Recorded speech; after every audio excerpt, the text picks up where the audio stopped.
Bonjour la famille, bienvenue sur Histoire avec Madési, n'oubliez pas de vous abonner et de laisser un like, cela représente le monde pour nous. Partagez aussi cette vidéo à vos amis et à vos proches, et activez les notifications pour ne manquer aucune de nos futures vidéos. Merci de votre soutien, installez-vous et détendez-vous, on va plonger dans l'histoire. Anita et Monica étaient inséparables dans les rues poussiéreuses d'Égbeta, où le rire résonnait plus fort que la faim. Leur lien était inébranlable, deux filles qui partageaient des talons fendillés, des pantoufles rapiécées et des rêves murmurés. Anita était celle qui riait avec le cœur et offrait sa dernière cuillerée de riz sans y penser. Monica, toujours la plus intelligente, avait de grands rêves et une faim encore plus grande pour en avoir plus. Un jour, nous ne mendirons plus de sucre, avait-elle dit un jour à Anita, les yeux fixés sur la photo d'un magazine abîmé d'une femme en tailleur. Elles étudiaient ensemble sous des ampoules vacillantes, se faisaient des promesses avec des lettres écrites à la craie, et se promettaient ceci, ne jamais changer, ne jamais trahir. Et pendant des années, il a semblé que cette promesse pouvait tout supporter. Mais la vie était déjà en train d'écrire sa propre trahison à l'encre secrète. Monica remarquait déjà comment les enseignants adoraient l'honnêteté et l'humilité d'Anita, comment son rire venait si facilement, comment les gens lui faisaient confiance. « Il te voit toujours », avait murmuré Monica après l'école, regardant un voisin donner gratuitement des cacahuètes à Anita. Anita en avait ri, inconsciente de l'envie tranquille qui poussait comme de l'herbe sous leur lien partagé. Pourtant, chaque dimanche, elles se tressaient les cheveux l'une l'autre, assises près des caniveaux, rêvant de bourses d'études et de gratte-ciel. « On va s'en sortir ensemble », disait Anita. Monica hochait la tête avec un sourire forcé, se demandant déjà si l'ensemble était l'avenir qu'elle voulait ou quelque chose de plus à elle que de partager. Les filles venaient d'avoir 17 ans lorsque leur école secondaire a annoncé un concours national de dissertation avec une bourse universitaire comme prix. Anita, alimentée par l'espoir, a mis son cœur dans chaque mot, écrivant tard dans la nuit dans son cahier brun usé. Et si ça changeait tout, a-t-elle chuchoté un soir, son stylo grattant sur la page pendant que Monica regardait silencieusement depuis son tapis.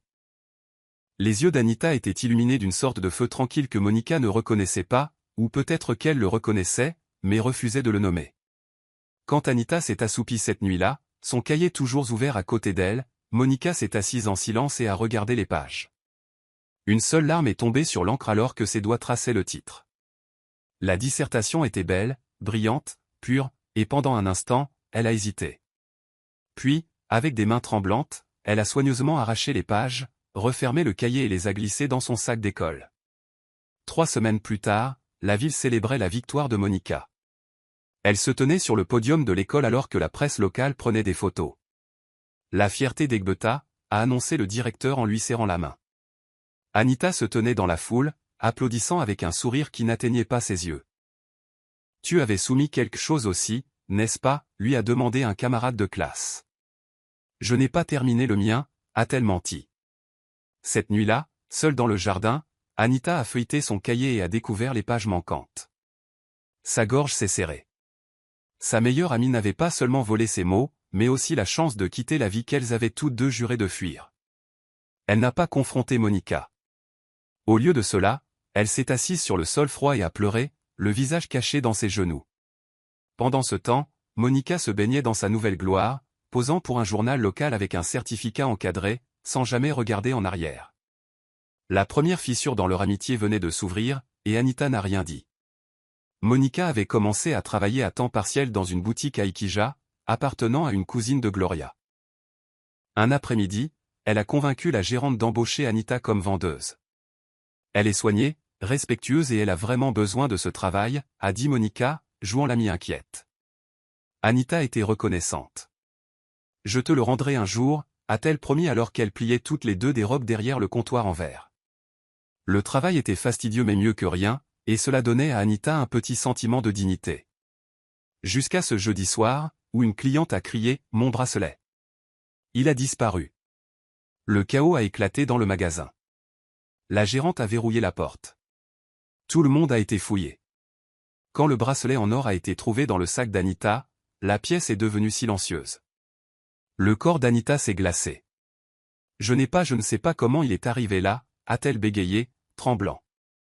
Monica se tenait derrière elle, les yeux grands ouverts d'une fausse confusion. Anita, pourquoi, a-t-elle chuchoté, et à ce moment-là, le monde d'Anita s'est effondré. La police est arrivée. La boutique a porté plainte. Anita a été emmenée en larmes, sa dignité écrasée, sa réputation salie. Monica a dit à Gloria, « Je n'arrive pas à croire qu'elle ait pu faire une chose pareille. Le mensonge est venu trop facilement. » Gloria n'a rien dit mais lui a jeté un regard étrange. Ce week-end-là, la mère d'Anita a supplié à genoux au commissariat. Les charges ont été abandonnées, mais la tâche est restée. « Vous avez de la chance qu'il ne vous ait pas poursuivi », a murmuré l'officier alors qu'elle sortait. Anita ne pouvait pas comprendre ce qui faisait le plus mal, la fausse accusation ou le silence de Monica. Elle n'est pas retournée à la boutique. Elle n'est pas retournée à l'école.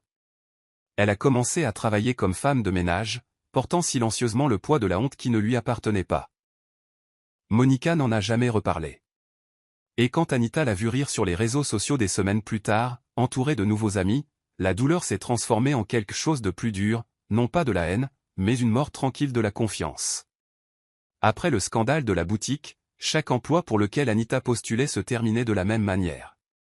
Des sourires gênés, des rejets soudains, des rumeurs chuchotées. C'est celle de la boutique, murmuraient les gens derrière son dos. N'ayant pas le choix, elle a accepté des emplois qui payaient en silence, nettoyer des toilettes, frotter des carreaux, plier des uniformes qui ne seraient jamais les siens. Ses mains sont devenues rugueuses, son dos courbé trop tôt pour son âge. À 19 ans, Anita était déjà invisible dans un monde qu'il avait autrefois acclamé.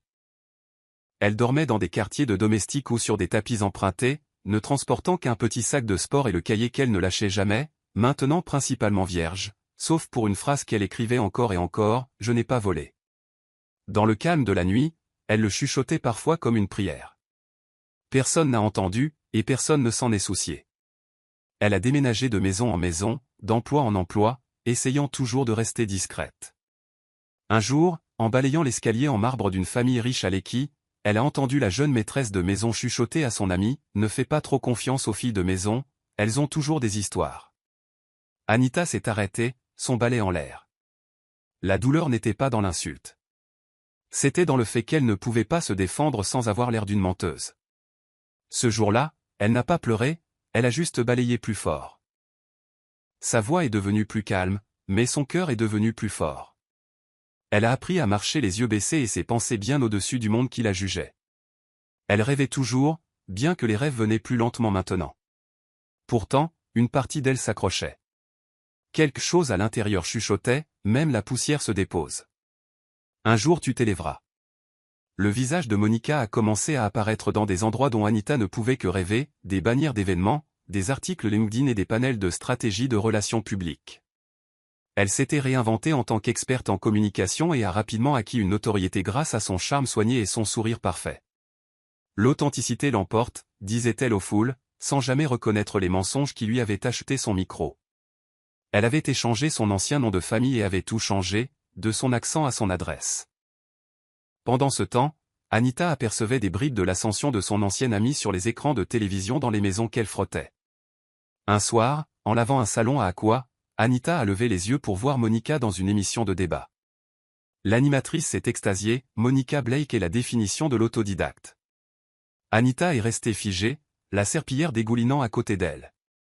Ses lèvres ont bougé comme pour répondre, mais aucun son n'est sorti. Elle a regardé Monica rire à la télévision nationale, un rire qui remplissait autrefois les recoins de leur enfance, sonnant maintenant creux avec la réinvention. Cette nuit-là, seule dans un couloir de domestique, Anita a sorti son cahier et a tracé une ligne tremblante sur la première page. En dessous, elle a écrit « Elle y est arrivée, j'ai survécu », la distinction était importante. Elle ne détestait pas Monica, pas vraiment, mais il y avait un poids qui pesait sur ses côtes à chaque fois qu'elle la voyait sourire comme si rien ne s'était jamais passé. Monica fréquentait maintenant un PDG puissant nommé Fred Dallard, un homme connu pour être solitaire, mais influent dans le secteur financier. Anita ne savait pas grand-chose de lui, sauf que Monica postait des photos discrètes de verres de vin en face des siens sur des balcons calmes. Il va bientôt me faire sa demande, laissait entendre une légende Instagram, suivie d'émojis de champagne. Peu importait à Anita, du moins c'est ce qu'elle se disait. Elle avait d'autres choses sur lesquelles se concentrer, comme garder son nouvel emploi de femme de ménage dans une agence de premier plan. Elle ne savait pas que le destin était sur le point de la jeter dans une maison à laquelle elle ne s'attendait pas, avec un homme dont la signature changerait tout. Le domaine de Dallar ne ressemblait à aucun endroit qu'Anita avait nettoyé auparavant, il était vaste, stérile et résonnait de vide. Les sols étaient en marbre, les fenêtres s'étiraient comme des vitraux de cathédrale, et les murs portaient des œuvres d'art qu'Anita ne pouvait pas nommer. Elle est arrivée tôt ce lundi-là, son uniforme impeccable, ses cheveux tirés en un chignon soigné. Pas de bruit, pas d'heure tardive, et évitez l'aile ouest, a averti la gouvernante en lui tendant un emploi du Templier. Anita a hoché la tête. Alors qu'elle se déplaçait dans les couloirs, elle a remarqué le silence froid de la maison. Elle ne semblait pas habitée. Elle semblait avoir été soigneusement arrangée. Après le déjeuner, on lui a demandé de nettoyer le salon principal, et alors qu'elle se penchait pour polir l'étagère inférieure de la console en verre, elle l'a entendu, se rire. Vif, familier, obsédant. Elle s'est figée. Se retournant lentement, elle a vu Monica descendre le grand escalier dans un chemisier en soie rouge et un pantalon sur mesure, ses talons claquant avec assurance sur le sol. Monica ne l'avait pas encore vue. Elle parlait au téléphone. Oui, je m'assurerai que Fred le signe d'ici vendredi. Il me fait confiance. Non, il ne lit jamais les petits caractères, a-t-elle ri, puis a disparu dans le bureau. Anita est restée immobile, le souffle court. Sa main tremblait contre le verre qu'elle avait nettoyé. Cela faisait des années, mais cette voix savait encore comment lui faire frissonner l'échine. Quand Monica s'est finalement retournée et l'a aperçue quelques minutes plus tard, leurs yeux se sont croisés. La pause était électrique. Toi, la voix de Monica affaiblie. Anita n'a rien dit, elle s'est simplement redressée, le chiffon toujours à la main, sa posture était stable. Pendant un instant, aucune des deux femmes n'a bougé. Puis Monica s'est ressaisie, offrant un sourire cassant. Le monde est petit, a-t-elle dit doucement, avant de passer devant Anita comme si elle était invisible. Mais pour la première fois depuis des années, Anita n'avait pas peur, non pas parce qu'elle était forte, mais parce qu'elle était fatiguée. Fatiguée de se taire. Et quelque chose lui disait que cette maison, cette fois-ci, était différente. Le lendemain matin, il a plu, doucement et de façon insistante. Anita est arrivée tôt à nouveau, chargée de nettoyer les miroirs du couloir juste à côté de l'escalier que Monica aimait parcourir avec élégance. Alors qu'elle polissait la surface réfléchissante, elle a surpris Monica en train de la regarder depuis le palier, les bras croisés. « Qu'est-ce que tu fais ici » a finalement demandé Monica, sa voix basse mais tendue. « Je travaille » a répondu Anita sans hésitation, ses yeux rencontrant les siens dans le miroir. Monica est descendue, un talon à la fois. « Tu ne devrais pas être ici. » Anita a essuyé le verre. « Ni tes mensonges. » Le silence entre elles s'est étiré comme un souffle retenu. Monica a incliné la tête, calculant. « Si tu penses que tu peux me ruiner, tu te trompes. Cette vie est la mienne maintenant. » Anita a eu un petit sourire stable. « Et j'espère que tu en profites, tant que ça dure. » Plus tard ce soir-là, on a demandé à Anita d'apporter des serviettes à l'aile des invités. Alors qu'elle passait devant le bureau, elle a vu Fred, pour la première fois, assis derrière un bureau en acajou, sa posture surveillée, ses yeux vifs mais calmes. Il a à peine levé les yeux quand elle a frappé légèrement et a placé le linge plié près de la porte. Mais elle a remarqué quelque chose dans son silence, une immobilité qui semblait presque lasse. Monica est passée derrière lui quelques instants plus tard, pressant ses doigts sur son épaule. « Signe les brouillons ce soir » a-t-elle dit doucement. « Nous pourrons célébrer au dîner. » Fred a hoché la tête de façon distraite. Anita s'est éloignée, le cœur battant. Quelque chose n'allait pas, non seulement à propos de la présence de Monica, mais des documents qu'elle poussait si impatiemment. Elle ne savait pas quoi, mais une tempête grandissait dans sa poitrine. Et cette fois, elle ne s'éloignerait pas du vent. Ce soir-là, longtemps après que la plupart du personnel se soit retiré dans leur quartier, Anita est restée dans la cuisine, frottant la plaque de cuisson, ses mains méthodiques, son esprit ailleurs. Un doux coup a interrompu le rythme. Monica se tenait à l'entrée, vêtue d'une robe en soie et d'un demi-sourire qui n'atteignait pas ses yeux. « Tu as un moment » a-t-elle demandé. Anita s'est redressée lentement. « Je travaille. » Monica s'est approchée, regardant autour d'elle avant de sortir une enveloppe de la poche de sa robe. « Ne soyons pas enfantines, Anita. Quoi qu'il soit arrivé à l'époque, j'ai tourné la page. Tu devrais aussi. Tiens, considère ça comme un merci pour ton silence. » Anita a fixé l'enveloppe posée sur le comptoir entre elles, comme si c'était du poison. Tu penses que ça achète ma bouche, a-t-elle demandé doucement. La voix de Monica est devenue plus tranchante. Ça achète la paix, dont nous avons toutes les deux besoin. Anita n'a pas pris l'enveloppe. Tu n'as jamais eu besoin de me ruiner, Monica. On aurait pu s'en sortir toutes les deux. Le visage de Monica a tressailli. C'est toi qu'ils aimaient toujours. Les enseignants, les voisins, même le propriétaire de la boutique. J'ai juste rééquilibré les choses. Les yeux d'Anita se sont assombris, mais elle est restée ferme. Et maintenant tu as peur que je fasse la même chose? Monica s'est penchée en avant, sa voix à peine au-dessus d'un murmure. Tu ne gagneras pas cette fois, cette vie. Elle est la mienne. Je l'ai méritée. Anita a reculé et a croisé les bras. Non, tu l'as prise, et un jour, le fait de prendre te prendra quelque chose en retour. Elle a laissé l'enveloppe sur le comptoir et est sortie, ses pas silencieux mais pleins de tonnerre. Monica est restée seule, sa confiance vacillant comme une bougie dans un courant d'air. Elle ne s'attendait pas à de la résistance, pas de la part de la fille qu'elle avait autrefois enterrée. Fred Dallard était un homme de contrôle, pas de chaos. Il parlait rarement plus que nécessaire, et quand il le faisait, ses mots avaient un poids mesuré. Pendant des mois, il avait géré une fusion délicate qui pouvait faire ou défaire sa position sur le marché international. Mais dernièrement, il avait été distrait par l'urgence de Monica, par sa propre agitation, et, curieusement, par la présence tranquille d'une femme de ménage qui ne le regardait jamais dans les yeux, sauf en cas d'absolue nécessité. Un après-midi, alors qu'il était assis dans la cour en train d'examiner des contrats, Fred a levé les yeux et a vu Anita agenouillée à côté de la femme du jardinier, qui sanglotait doucement près d'une plante mourante. Elle a perdu son fils le mois dernier, a expliqué le jardinier plus tard. Madame Anita lui apporte du thé tous les mercredis. Fred a regardé la scène à travers la paroi de verre. Pas de tracas, pas de chichi, juste de la gentillesse sans caméra. Plus tard ce soir-là, Fred a demandé à Wesley, qui est la nouvelle femme de ménage. Wesley a répondu, Anita, elle est passée par une agence agréée. Un genre calme, mais efficace. Fred a hoché la tête, mais la question est restée dans son esprit. Pourquoi son nom sonnait-il si étrangement familier? Au dîner, il a demandé à Monica, tu la connais? La fourchette de Monica s'est arrêtée en l'air. Juste une autre fille de l'agence, a-t-elle dit trop vite. Je ne fais pas attention au personnel de maison. Fred n'a pas insisté, mais ses yeux se sont légèrement plissés. Il a commencé à remarquer des choses, comment Anita travaillait plus longtemps, comment le personnel semblait graviter autour d'elle, comment elle parlait avec grâce, mais avec peu de joie. Un soir, après que la salle à manger se soit vidée, il est passé près de la cuisine et l'a entendu fredonner une vieille berceuse, une que sa défunte mère avait l'habitude de chanter. Il n'a pas interrompu, mais quelque chose s'est agité tranquillement en lui.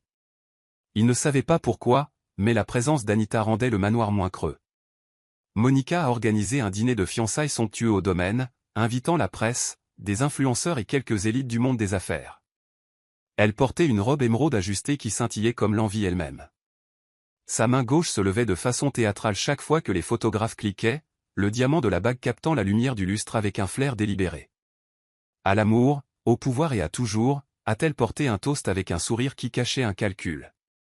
Anita servait discrètement depuis les coulisses, son uniforme impeccable, son visage illisible. Mais quand Monica a tendu sa main vers Fred pendant un discours, le regard d'Anita est tombé, non pas sur la bague, mais sur son propre poignet, à peine caché sous la manche. Une cicatrice fanée est apparue, la cicatrice qui marquait la nuit où elle avait essayé de disparaître d'un monde qui ne l'avait jamais défendue. Le rire dans la pièce a retenti plus fort que ses pensées, mais à l'intérieur d'elle, quelque chose s'est ouvert comme un nuage d'orage. Plus tard cette nuit-là, seule dans sa chambre, Anita a relevé sa manche et a tracé la cicatrice avec ses doigts. Elle n'avait pas pensé à cette nuit depuis longtemps, les pilules amères, le flou, la visite précipitée à l'hôpital qui n'avait rien changé. Personne ne le savait, personne n'avait jamais demandé. Elle se souvenait de s'être réveillée dans une salle froide, une perfusion dans le bras, et de l'infirmière qui avait murmuré « Tu es trop jeune pour ce genre de tristesse ». Anita a pressé sa paume sur la cicatrice, non pas pour la cacher, mais pour la sentir. Elle était toujours là, non pas comme de la douleur, mais comme une preuve. Dehors, la maison bourdonnait de bruits de verre qui s'entrechoquaient et de fausses bénédictions. À l'intérieur, elle a chuchoté, tu as survécu à ça, tu survivras à ça aussi. Et pour la première fois depuis des années, sa voix n'a pas tremblé en le disant. Wesley était l'assistant de Fred depuis près de 6 ans, et s'il y avait une chose dans laquelle il excellait, c'était de lire le silence. Et dernièrement, le silence d'Anita avait une histoire qui y était brodée. Un matin, alors qu'il organisait des papiers près du foyer, Wesley l'a vu en train de réarranger les livres sur l'étagère du salon avec un soin inhabituel. « Tu travailles toujours aussi dur ?» a-t-il demandé nonchalamment, en s'appuyant contre le cadre de la porte. Anita a haussé les épaules doucement.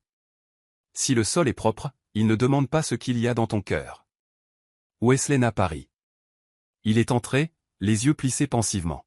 « Dis-moi quelque chose. Pourquoi Monica a-t-elle l'air mal à l'aise chaque fois que tu entres dans la pièce ?»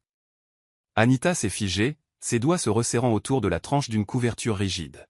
« Tu devrais le lui demander, » a-t-elle dit, sa voix basse, presque trop calme.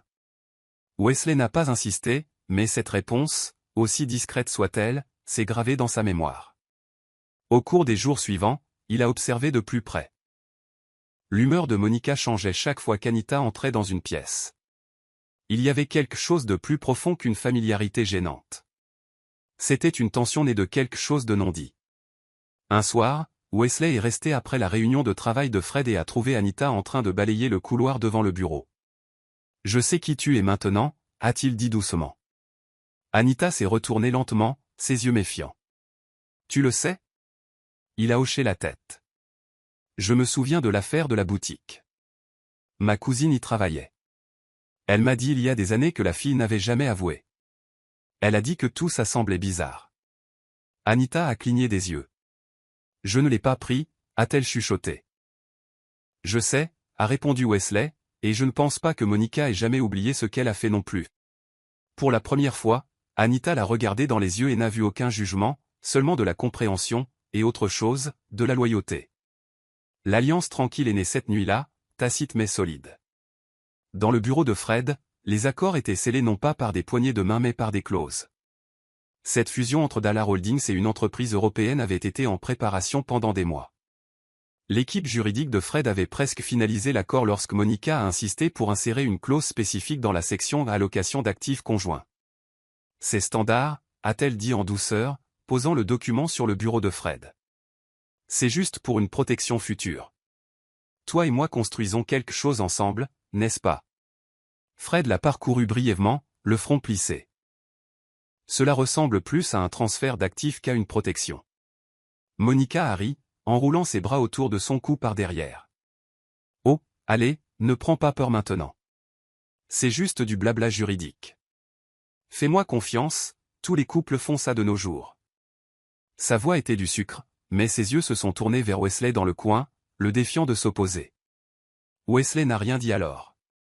Mais le lendemain matin, il a trouvé la clause surlignée en jaune, intitulée « Succession exécutive en cas de fusion ou d'union maritale ». Cela semblait inoffensif, mais la formulation permettait de remettre le contrôle total à Monica lors du partenariat légal, quelle que soit la position de Fred. Ce n'était pas seulement ambitieux, c'était prédateur.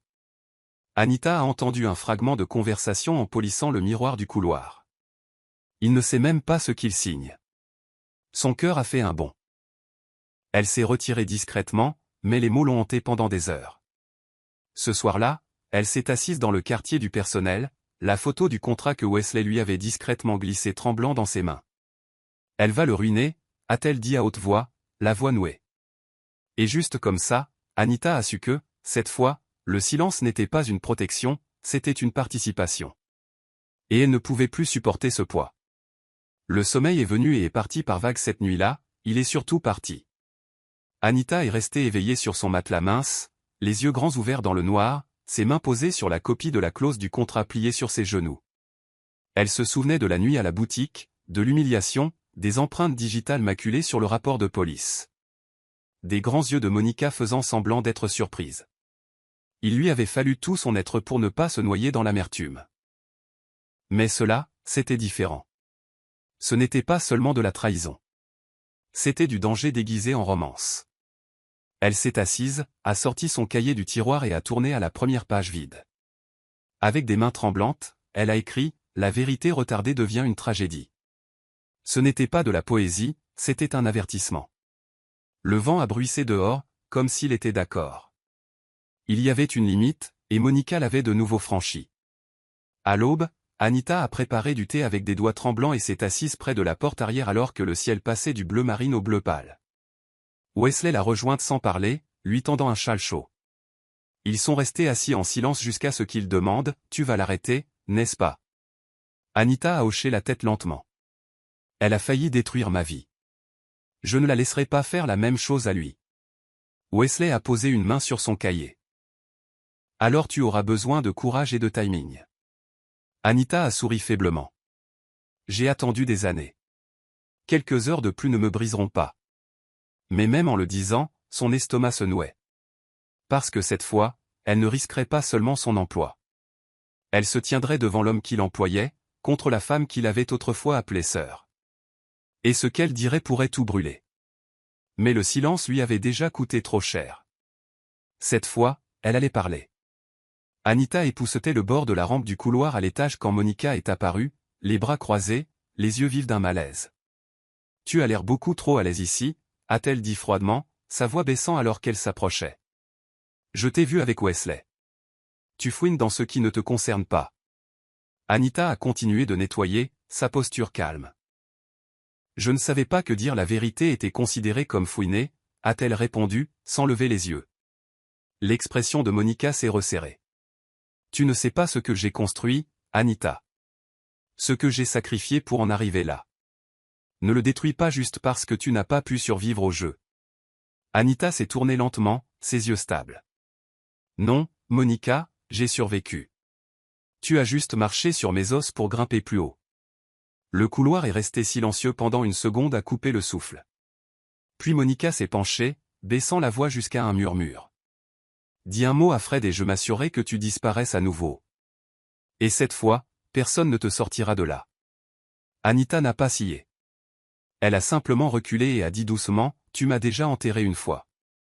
Qu'est-ce que je pourrais avoir de plus à perdre ?» Les yeux de Monica ont vacillé et pendant une seconde, la peur y a brillé. Non pas d'Anita, mais de quelque chose qui s'effondrait sous elle. Elle a redressé sa colonne vertébrale et est partie, ses talons claquant contre les carreaux, la tension la suivant comme un parfum. Anita est restée immobile, le cœur battant. Ses jambes tremblaient sous sa résolution, mais elle savait une chose maintenant, Monica avait peur. Et cela signifiait que la vérité était enfin devenue une menace. La grande salle était remplie de costumes sur mesure, de vin fin et de rires polis. Fred se tenait près de la cheminée avec un verre de champagne, hochant poliment la tête alors que les actionnaires et les partenaires le félicitaient pour la fusion à venir. La table de signature était installée au centre, une surface en acajou élégante avec le contrat final placé précisément au milieu. Monica, radieuse dans une robe dorée ajustée, se tenait à ses côtés, sa main reposant légèrement sur son bras. « C'est l'heure » a-t-elle chuchoté, ses yeux brillants d'anticipation. Fred a souri faiblement et a fait un signe de tête à Wesley. « Commençons. » Des flashs ont éclaté. Des applaudissements ont parcouru la pièce. Fred a pris le stylo et l'a placé au-dessus de la ligne de signature, inconscient de la tempête qui se préparait juste derrière le rideau de l'étiquette. Du bord du couloir, Anita a fait un pas en avant lentement. Ses mains tremblaient, mais sa voix ne tremblait pas. « Excusez-moi, monsieur, ne signez pas. » La pièce est devenue silencieuse. Le verre de Monica a glissé et s'est brisé sur le sol.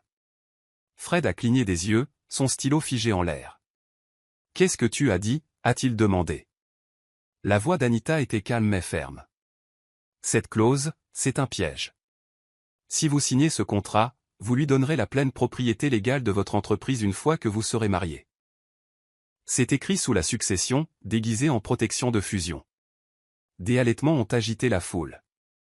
Wesley a fait un pas rapide en avant et a hoché la tête, confirmant ses mots. Le visage de Monica a perdu toute couleur.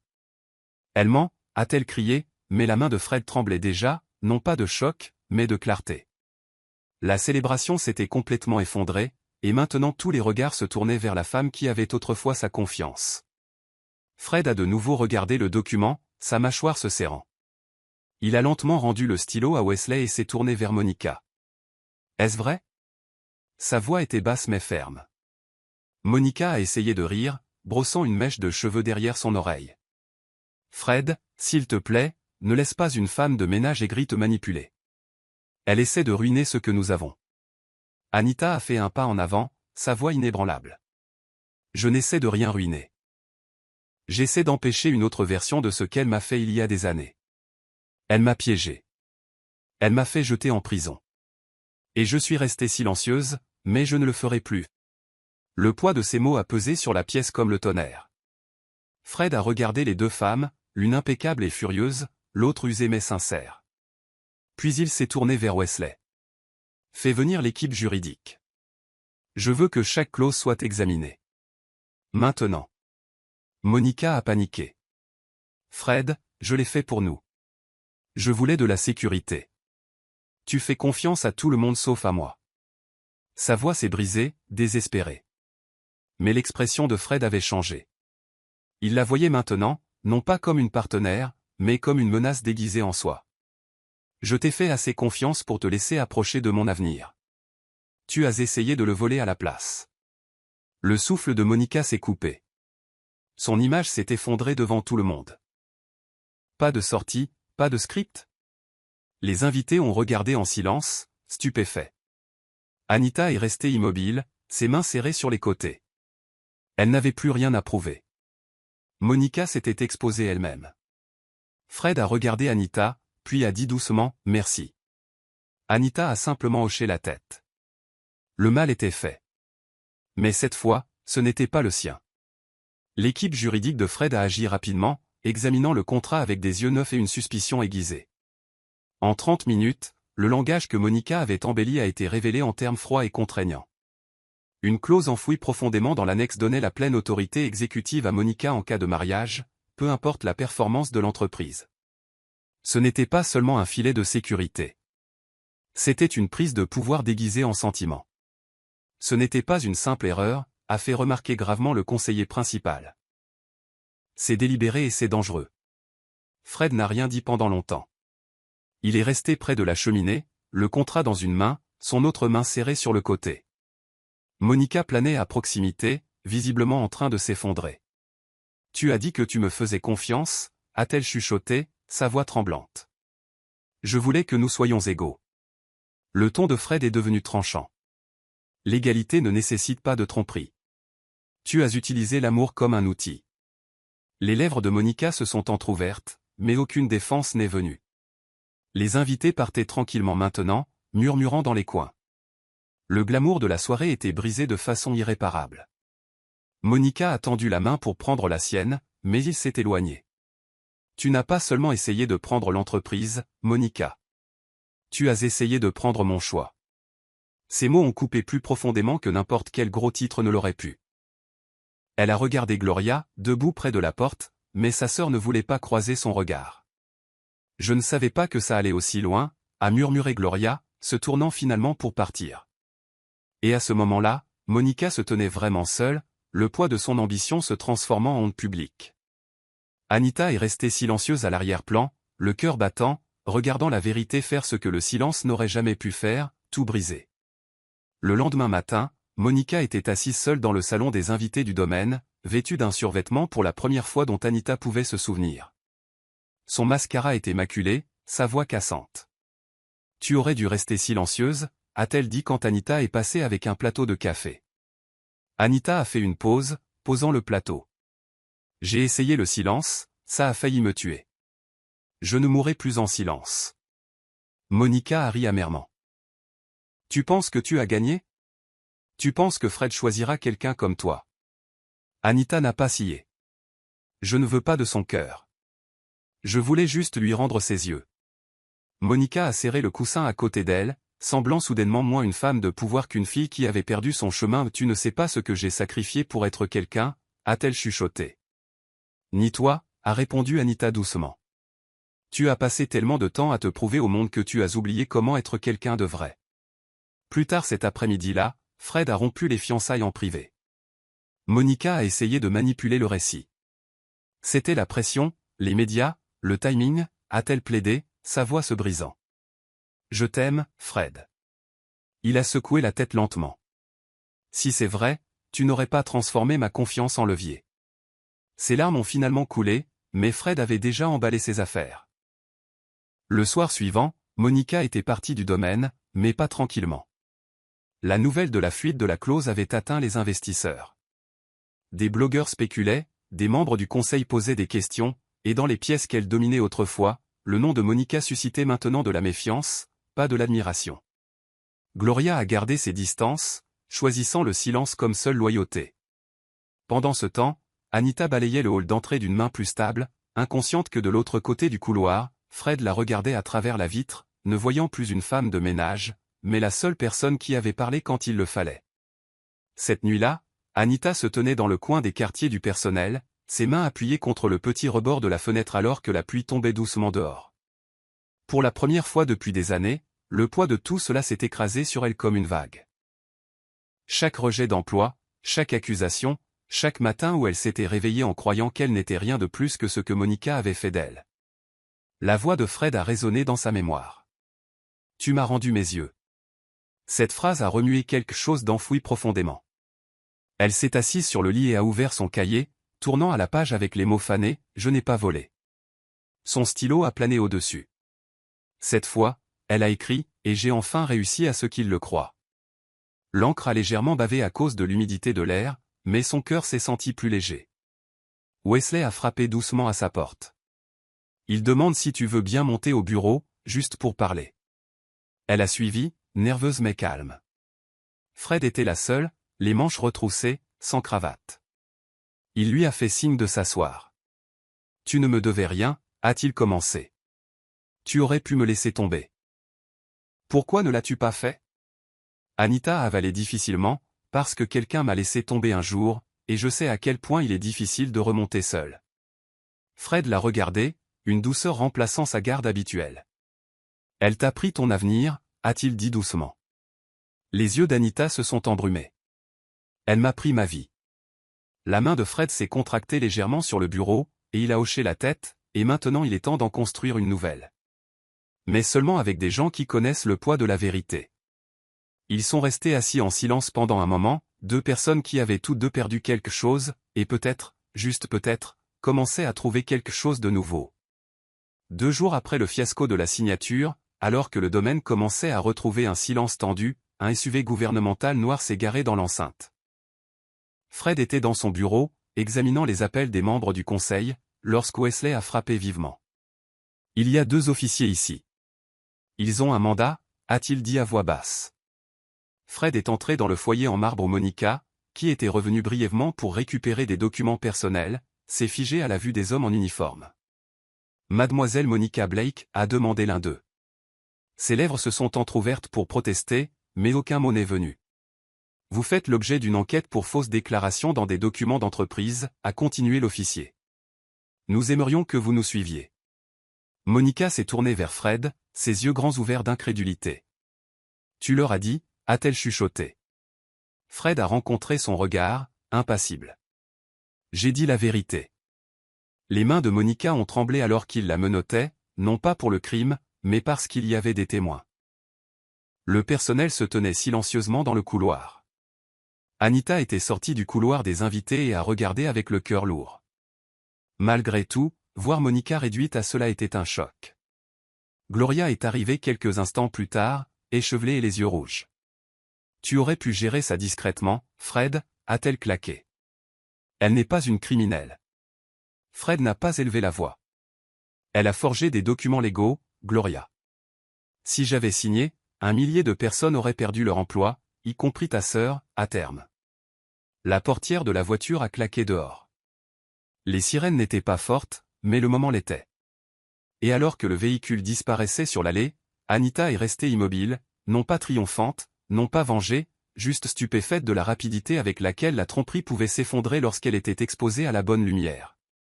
Le matin, la nouvelle était partout. La fiancée du PDG accusée de fraude quelques jours avant le mariage. Qui est Monica Blake et que cachait-elle? Les sections de commentaires explosaient de spéculations. Les médias ont commencé à fouiller le passé de Monica, découvrant des incohérences dans son CV, son scandale de boutique d'il y a des années et même ses faux diplômes universitaires. Le récit a basculé du jour au lendemain, d'une stratège émancipée à une arriviste calculatrice. Dans le quartier du personnel du domaine, Anita était assise tranquillement avec son thé alors que son nom était en vogue en ligne. Un journaliste l'avait retrouvé et avait publié un court article, la femme de ménage qui a osé parler, mais Anita n'a pas souri. Au lieu de cela, elle a fermé son téléphone, les yeux embués. Je ne voulais pas d'attention, a-t-elle dit à Wesley plus tard. Je ne voulais juste pas qu'une autre personne souffre en silence. Fred a appelé une brève réunion avec son personnel de base, les remerciant pour leur professionnalisme. Après, il s'est attardé près de l'escalier où Anita arrangeait des vases de fleurs. « Ça va » a-t-il demandé doucement. Elle a levé les yeux, son expression illisible. « J'essaie encore de comprendre comment la vérité peut à la fois ressembler à de la liberté et à de la perte. » Fred a hoché la tête. Elle secoue le sol, mais elle laisse de l'espace pour construire quelque chose de mieux. Elle lui a donné un petit sourire, qui n'atteignait pas tout à fait ses yeux. Ce soir-là, lorsqu'une équipe d'experts en relations publiques a offert à Anita un contrat de marquer une proposition de livre, elle a poliment refusé. « J'en ai assez d'être édité par d'autres personnes », a-t-elle dit. Elle ne cherchait pas la célébrité. Elle cherchait la paix, et maintenant, pour la première fois, elle croyait que c'était possible. Le lendemain matin, Fred a appelé Anita dans son bureau. Elle est entrée avec hésitation, son tablier encore saupoudré de farine de la cuisine. Il lui a fait signe de s'asseoir et a placé un document devant elle, pas un contrat, mais une note manuscrite. « J'aimerais que tu sois mon assistante personnelle », a-t-il dit simplement. Anita a cligné des yeux, incertaine d'avoir bien entendu. « Vous voulez que je travaille dans ce bureau ?» Fred a hoché la tête.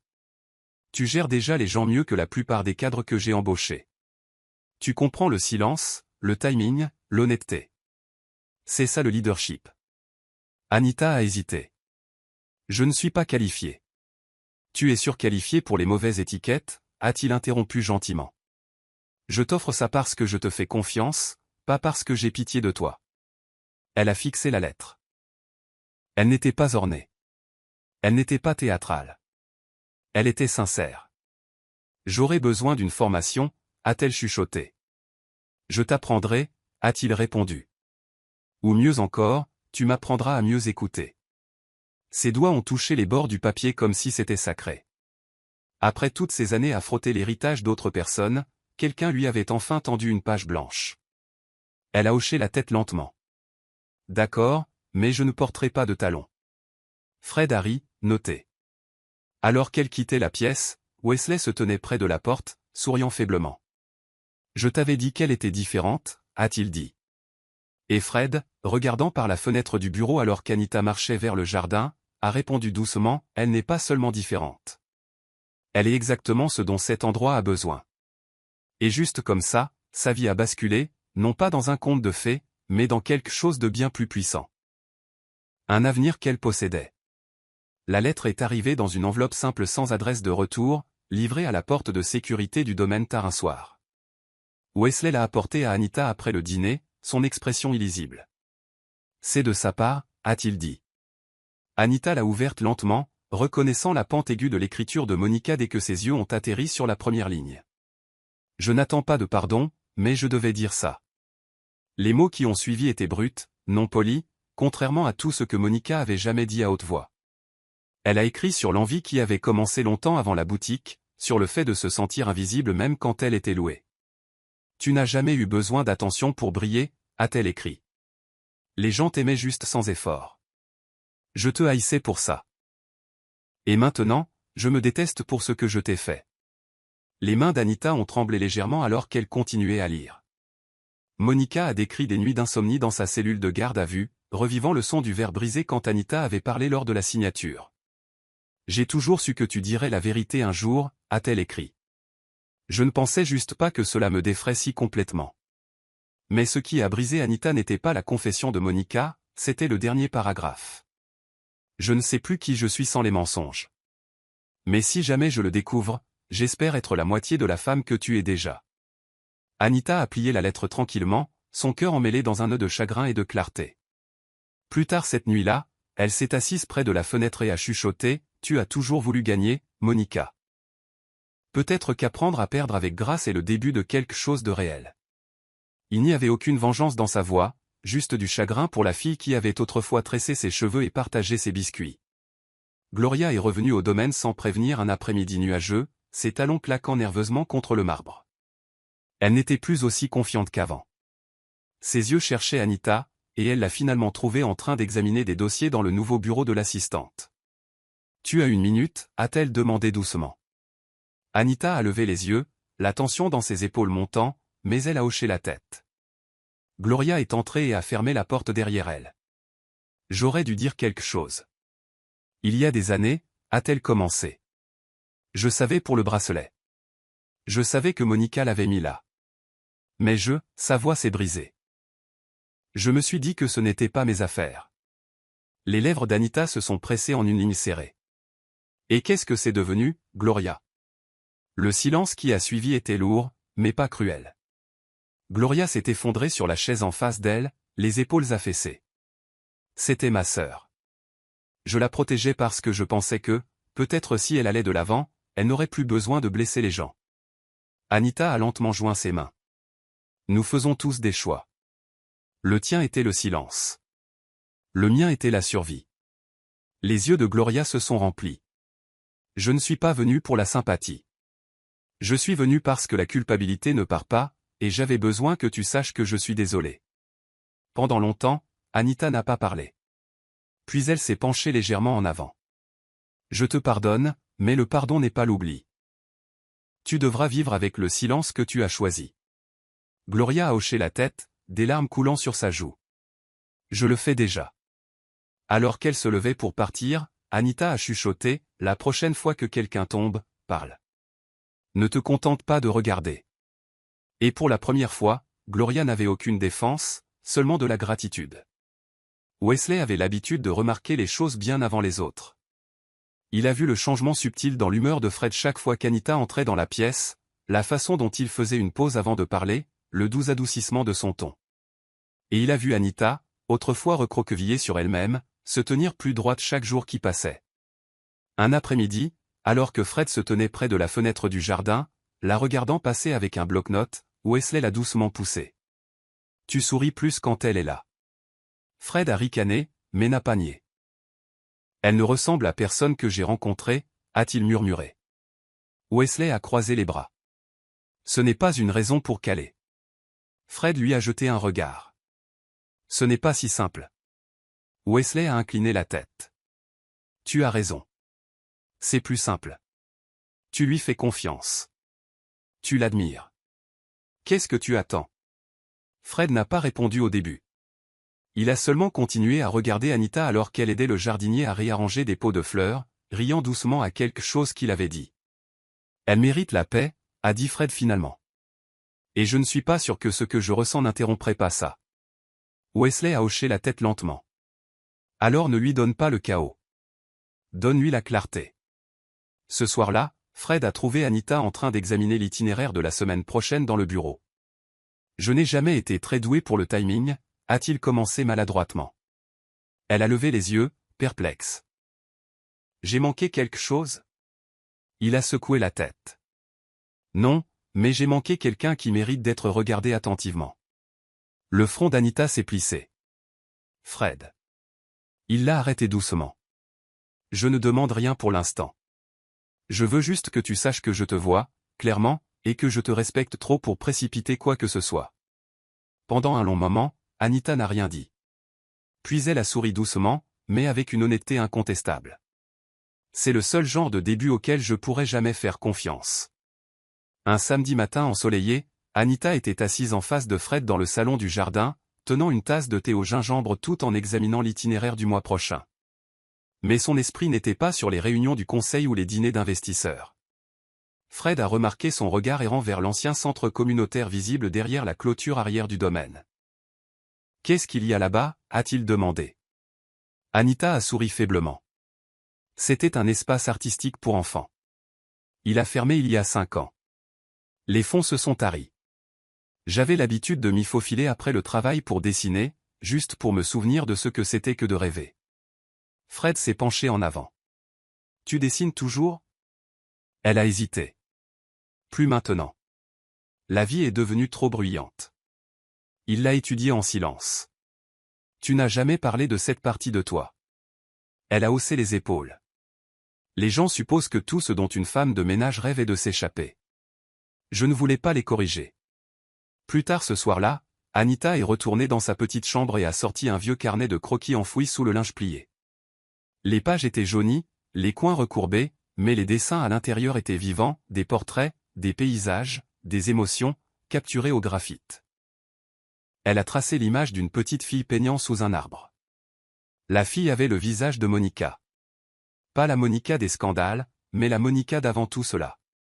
Elle a cligné des yeux pour retenir ses larmes. Le lendemain, Fred l'a trouvée assise sur le balcon du domaine avec son carnet de croquis sur ses genoux. Il n'a pas parlé au début, il s'est juste assis à côté d'elle. Puis il a dit, « Et si on le ramenait ?» Le centre artistique, discrètement, sans la presse, juste des enfants, des pinceaux et de la guérison. Anita a sursauté. « Vous faites ça ?» Il l'a regardé, « Pas pour toi, avec toi. » Son souffle s'est coupé. C'était la première fois de sa vie que quelqu'un lui offrait un rêve sans rien demander en retour. Le procès a été discret, mais les conséquences ne l'ont pas été. Anita était assise à l'arrière de la salle d'audience dans des vêtements discrets, son visage calme, illisible. Monica est entrée par la porte latérale, escortée par son conseiller juridique. Son apparence était plus sobre que le public ne s'en souvenait. Pas de talons, pas de sourire prêt pour les caméras. Le juge a lu les charges, fausses déclarations contractuelles, tentative de fraude, obstruction. Monica n'a pas plaidé l'innocence. Elle n'a pas parlé du tout. Son avocat a pris la parole, mais le silence qui l'enveloppait était la déclaration la plus forte de toutes. Anita a regardé, non pas avec de la vengeance dans sa poitrine, mais avec un sentiment de clôture. Le système avait fait ce qu'il faisait rarement pour des filles comme elle. Il a écouté. Et pour cela, elle était reconnaissante. Dehors, la presse harcelait tout le monde de questions. Fred a protégé Anita des journalistes du mieux qu'il a pu, mais une photo a quand même atterri sur Internet, elle se tenait grande à ses côtés, non pas en tant que membre du personnel, mais en tant que quelqu'un d'important. Le titre du lendemain était « De l'accusé à la défenseur, la force tranquille d'Anita ». Elle n'a pas lu l'article. Elle n'en avait pas besoin. Elle l'avait vécu. Plus tard ce soir-là, en arrosant les fleurs du domaine, elle a reçu un message d'une ancienne gouvernante d'une autre résidence. « Grâce à toi, j'ai dit non aujourd'hui. Je me suis éloigné de ce que je ne pouvais pas supporter. » Anita s'est assise sur le banc du jardin, le cœur rempli. Il ne s'agissait pas de victoire. Il ne s'agissait jamais de cela. Il s'agissait de savoir qu'elle n'était pas restée silencieuse quand il le fallait. Et maintenant, quelqu'un d'autre ne l'était pas non plus. Le café était niché dans un coin tranquille de la ville, loin des caméras et des chuchotements. Fred l'a choisi parce qu'il lui rappelait le calme, de vieux murs de briques, des tasses en céramique, pas de Wi-Fi. Anita est arrivée dans un chemisier doux de couleur moutarde et un jean, ses cheveux attachés en un chignon lâche. Elle avait l'air différente en dehors du domaine, plus légère. Il s'est levé quand elle s'est approchée. « Vous êtes en avance » a-t-elle taquiné. Fred a ri. « J'avais peur que tu changes d'avis. » Elle a secoué la tête. « Je ne suis pas venu ici pour commencer quoi que ce soit, Fred. Juste pour m'asseoir. » Ils ont commandé du café et ont partagé un roulé à la cannelle. Pas de titre entre eux. Pas d'employeur, pas d'assistant. Juste deux personnes qui avaient porté des fardeaux assez longtemps et apprenaient maintenant à respirer sans broncher.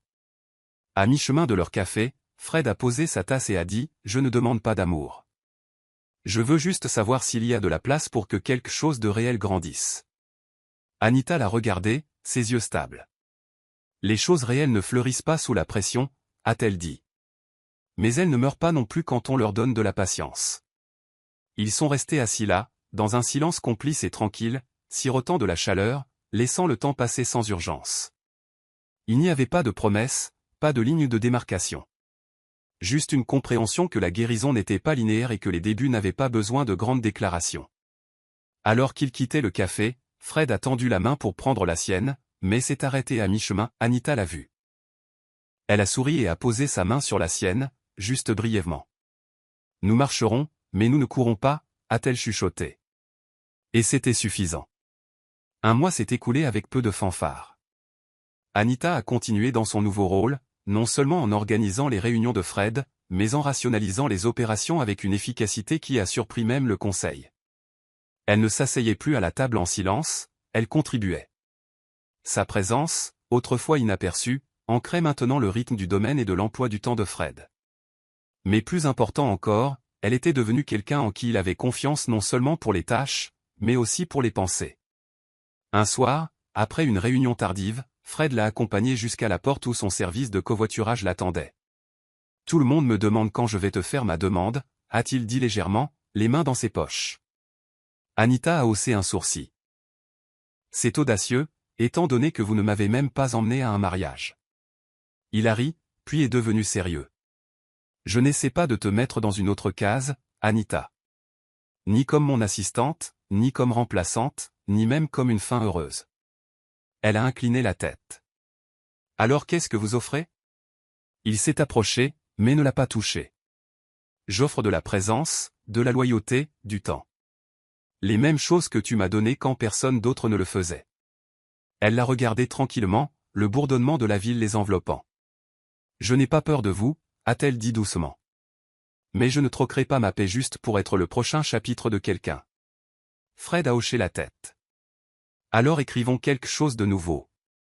Pas une histoire d'amour, juste une histoire réelle, quelle que soit la forme qu'elle prendra. » Ils sont restés là un instant de plus, aucun des deux ne bougeant.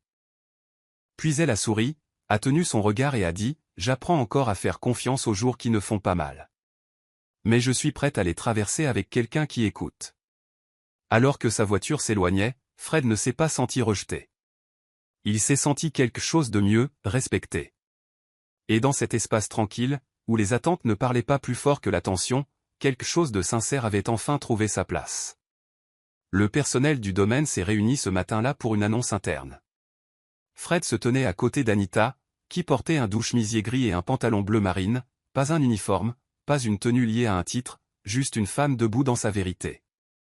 À partir d'aujourd'hui, a commencé Fred, Anita Rocco supervisera la stratégie interne et le développement du personnel. Des applaudissements polis ont suivi. Mais ce sont les hochements de tête du personnel, le cuisinier, le jardinier, l'ancien chauffeur, qui ont signifié le plus. Ils savaient ce que cela signifiait de voir l'un des leurs s'élever, non pas par favoritisme, mais par une persévérance tranquille. Plus tard cet après-midi-là, Anita est entrée dans la tour de verre du centre-ville pour sa première réunion externe en tant que représentante de l'entreprise. Elle ne portait pas de maquillage, pas de sac de marque, mais la réceptionniste s'est levée quand elle est entrée. Et son nom était imprimé sur le panneau de bienvenue, correctement orthographié. Alors qu'elle sortait de l'ascenseur quelques heures plus tard, Fred l'attendait dans le hall, un simple sourire sur son visage. « Comment ça s'est passé ?» a-t-il demandé. Anita a hoché la tête. « Je ne me suis pas dégonflé, pas une seule fois. » Il lui a tendu une petite carte. Ce n'était pas un cadeau, mais une note. « Tu n'as jamais été sous la table. Tu as toujours été celle qui était destinée à la construire. » Elle l'a glissé dans son dossier. Dehors, le vent a soulevé l'ourlet de son chemisier alors qu'elle se dirigeait vers la voiture. Le monde n'avait pas changé, mais elle avait changé. D'une fille autrefois réduite au silence par la trahison à une femme dont la voix a restauré la dignité, non seulement pour elle-même, mais pour d'autres qui avaient été laissés sans voix dans des pièces calmes. Alors que la voiture s'éloignait du trottoir, Anita n'a pas regardé en arrière. Elle n'en avait pas besoin. Son histoire ne se terminait pas. Elle ne faisait que commencer, sans précipitation, sans marque, et entièrement la sienne. Voici le verset de la Bible, Isaïe 61, verset 7. Au lieu de la honte et du déshonneur, vous jouirez d'une double part d'honneur. Vous posséderez une double portion de prospérité dans votre pays, et une joie éternelle sera la vôtre. Explication. Ce verset parle directement de la restauration d'Anita. Ce qui a été volé par la trahison, son nom, sa dignité et son avenir, a été rendu non pas par vengeance, mais par la vérité et le courage. Elle n'a pas seulement récupéré. Elle s'est élevée dans l'honneur et un but au-delà de ce que quiconque attendait. Morale de l'histoire. Un mensonge peut faire taire une personne, mais il ne peut pas enterrer son but. Quand tu défends la vérité, même si ta voix tremble, la justice reviendra vers toi. Aucune trahison n'est plus forte qu'un cœur stable. Parfois, la plus grande victoire n'est pas de récupérer ce qui a été perdu, mais de découvrir qui tu étais depuis le début. C'est la fin de l'histoire. Qu'avez-vous appris de cette histoire? Partagez vos pensées dans la section des commentaires. Laissez un like, et n'oubliez pas de vous abonner et d'activer les notifications pour être averti chaque fois que nous publions nos prochaines vidéos. Partagez également cette vidéo à quelqu'un qui pourrait être intéressé. Merci beaucoup d'avoir regardé.